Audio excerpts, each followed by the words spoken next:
જય શ્રી કૃષ્ણ, જય દ્વારકાધીશ મિત્રો। આજે આપણે અધ્યાય 18નો 22મો શ્લોક સમજીશું।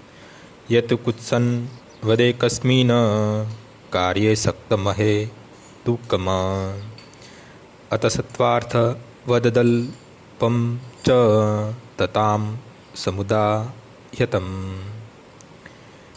અને તે જ્ઞાન તામસિક કહેવાય કે જેનાથી મનુષ્ય અતિ તુચ્છ એવા કોઈપણ પ્રકારના કાર્યને સર્વેસર્વા માનીને તથા સત્યને જાણ્યા વિના તેમાં આસક્ત રહે છે।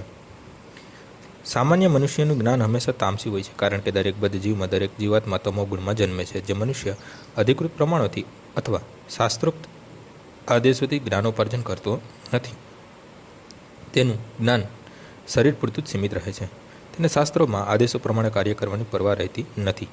તેના માટે પૈસો જ એ જ પરમેશ્વર હોય છે અને જ્ઞાનનો અર્થ હોય છે શરીરની માંગણીઓની સંતુષ્ટિ। આવા જ્ઞાનનો પરમબ્રહ્મ સાથે કોઈ સંબંધ હોતો નથી। તે તો ઘણું ખરું સાધારણ પશુના જ્ઞાન જેવું હોય છે, એટલે કે આહાર, નિદ્રા, ભયથી રક્ષણ તથા મૈથુનનું જ્ઞાન।